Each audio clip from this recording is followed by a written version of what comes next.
Alright, so you should be done with page 277, number 1, and then page 278, number 2. Alright, and then let's walk through those.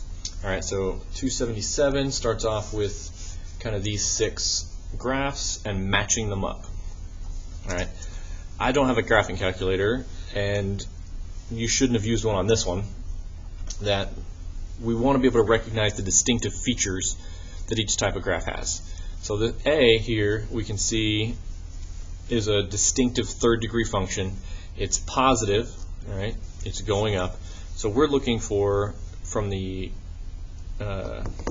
options, one with a degree of 3 that's positive. Alright, and so the only one there, that would be the second option, 2x to the third minus 4x squared plus 1. The only thing that separates it from this one is going up and this one is going down. And so I think the other option is just this same exact thing. The first one was y is equal to negative 2x to the third minus 4x squared plus 1. It's an odd because one's end is going one way, one end is going the other. Alright, and it's just what direction it's heading. From left to right, this one's going up, so it's positive. From left to right, this one is going down, so it's negative. Alright, just like the way we read. We read from left to right. Alright, B and E, they're the only two even functions. So we're just looking at ones that have an even degree. Highest exponent is even. Alright, and then we're going to think B here, both of them are going, both the ends, the end behavior is going down. So that needs to be a negative even function. So that one is y equals negative 3x to the fourth plus 8x squared plus 1. Alright, and then this other one is, both of them are going up, and so it's the only even degreed function with that where the coefficient is positive. So y equals 3x to the fourth minus 8x squared plus 1. All that's changing is the sign. Alright, and that leaves these, the other last two. Alright, again, this one is going up, this one is going down. So this one is a positive, this one is a negative. So the coefficient on this one's positive, which would be that very last equation. Y is equal to 2x to the fifth and all the rest. But it's this part that makes this happening. If we did draw a line through here, we could see we might cross 1, 2, 3, 4, 5. Like if it could possibly, I know this one it's kind of off, but it could possibly have 5 x-intercepts. It's possible. And then this one, y equals negative 2x to the fifth. Right? So odd function decreasing, so it's negative. Odd function increasing, so it's positive. Even function decreasing, negative. Even function increasing, so it's positive. All right, and that's just matching things up. All right, and again, this one we go through here: 1, 2, 3, 4. Touch it 4 times. 1, 2, 3. Degree of 3. Touch it 3 times. All right, so hopefully that wasn't too hard. The main thing of difficulty here is that number 2. All right, and I think we're going to use a calculator graphing these and kind of look at patterns. I don't have a graphing calculator with me, so I'm just going to have to do it kind of approximately. You should have put all the x-intercepts and all of the relative maximums and minimums. All right.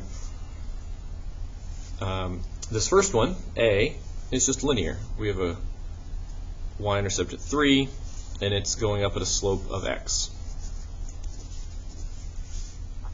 So nothing much to that. That's Algebra 1. The second one, we did in Algebra 1 as well, and then we did last semester. All right, it's quadratic. It is an even function. It's a degree of 2 with the coefficient. That's okay. So it's going to be symmetrical around the origin. I know I have an x-intercept at positive 1, 2, 3, and negative 1, 2, 3.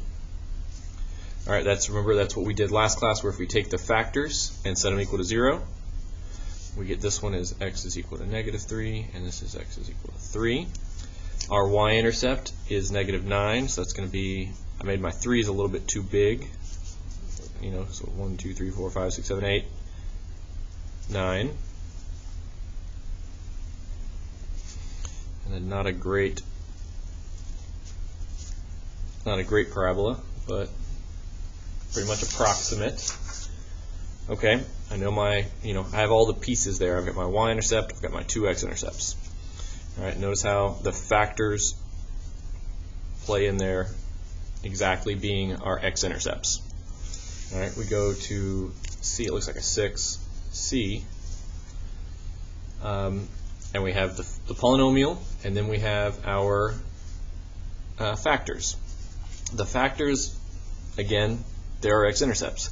So this is going to give us x is equal to -3, x is equal to +3, and x is equal to -1. So those are our solutions, our roots.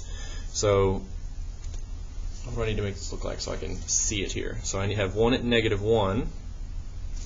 I have 1 at -1, -2, -3. Then I have 1, 2, another intercept there at 3. All right, again, if I plug in 0 for x, my y-intercept is -9, so that's way down here. All right, it's a third degree, so we kind of know in general what that should look like. That's going back over here. Third degree should kind of be up, down, and back up. And it's positive, so this one, not that one. So I'm going from the bottom left up. Now, I don't have a calculator, so I'm not going to find the exact relative max. But, it's going up here, down. And I don't think the y-intercept is the relative minimum. I think it goes past it. Other than there. All right, and so this is what, in general, this function looks like. We have our 3 x-intercepts, our 1 y-intercept, and if I had a calculator, I'd go through and use that to find my relative maximum and my relative minimum. Okay? All right, D. Degree of 4, so we have 4 roots, 4 factors, 4 solutions. All right, so x is equal to -3, x is equal to +3, x is equal to -1, x is equal to +1. Right? It's the opposite of each one. So let's go -1, -2, -3, +1, +2, +3. It's even and positive. All right, so that one is reminding us of this E, right? Kind of shaped like a W. All right, we know the y-intercept. If I plug in 0 for x, the y-intercept is +9. So it's going to be way, it's probably higher up if I'm doing this to scale, but more or less up there. And both ends are going off to infinity. So I'm going down, back up, and actually, if we look at this, it's x to the 4th, x squared, and a constant. So this is even. So I know that this is my relative maximum because it's going to be symmetrical.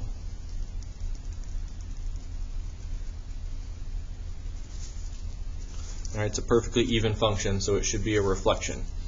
Just like when we did B, all right, it's an even function, so it was symmetrical across this y-axis.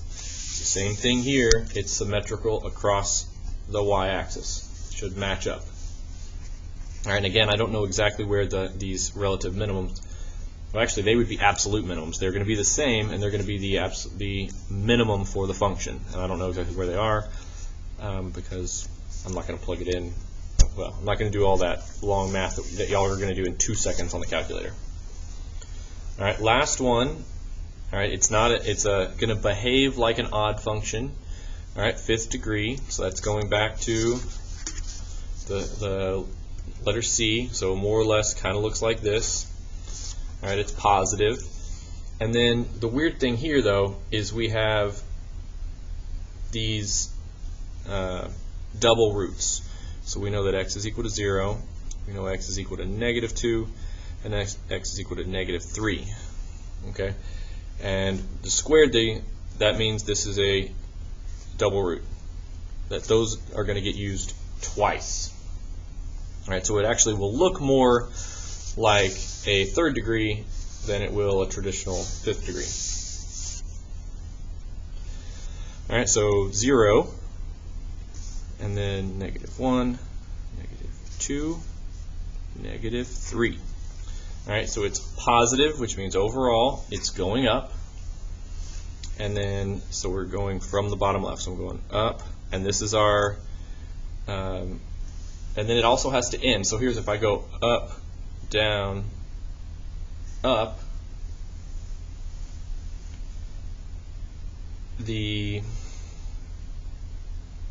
it's just weird with the double root. The double root's going to make it behave a little bit weird, that I know it's not up and down.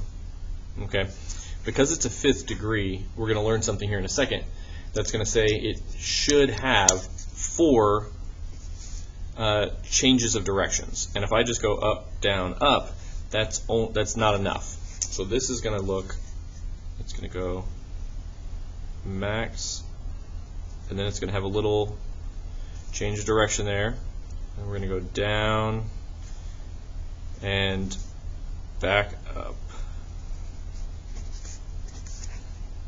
Alright, it looks kind of weird, but that's what it looks like. Okay, we're going to come back and look at these here in a second.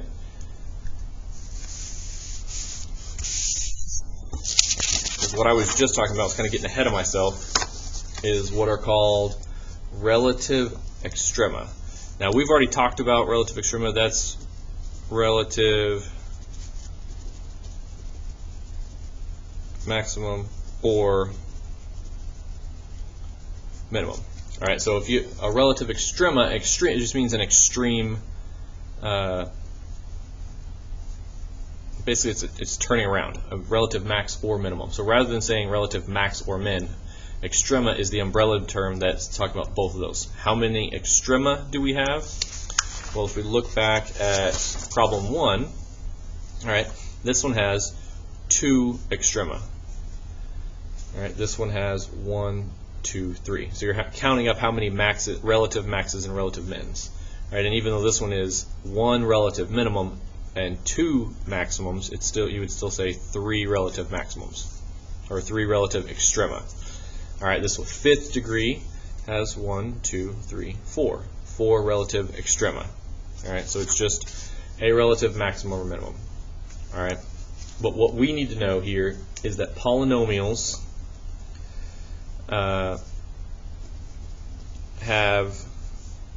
we've already talked about them having n degrees, which just means whatever the degree is, you know, it could be any number. All right, and n minus 1 relative extrema. So whatever the degree is, you will have 1 less. Okay, 1 less extrema. It's going to change directions. That U-turn, it's going to change directions 1 less times than the number of degrees.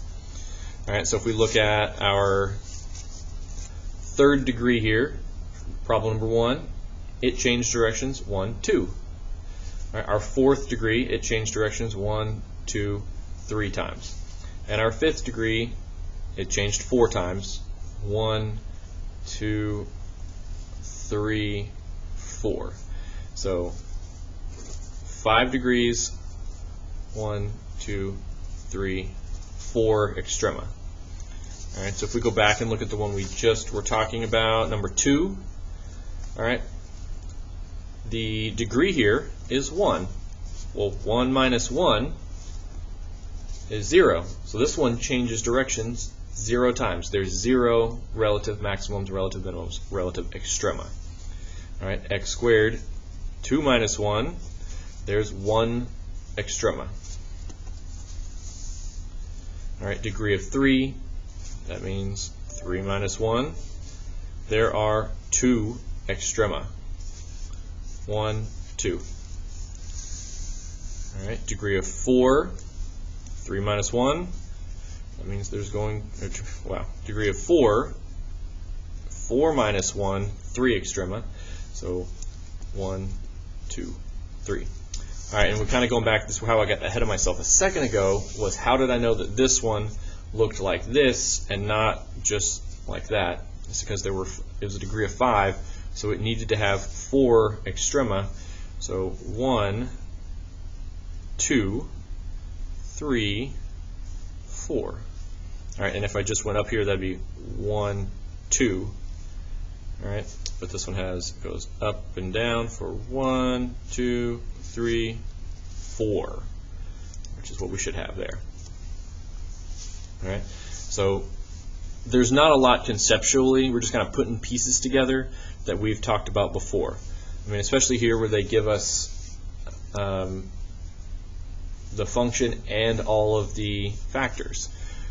Tying this in later on, you're going to be given a function without the factors, and you're going to need to find those using math, using the algebra, using factor by grouping. All right, and then be able to draw the graph and understand just by looking at the equation, at the polynomial, what will the graph look like? Okay, we should be on page 280. All right, because that's basically it. This is a nice, easy day. Page 280, and we're going to do 16 through 21. That's our homework. All right, that's part of our 3B homework assignment. All right, so we want to work on that and have that finished and ready to go.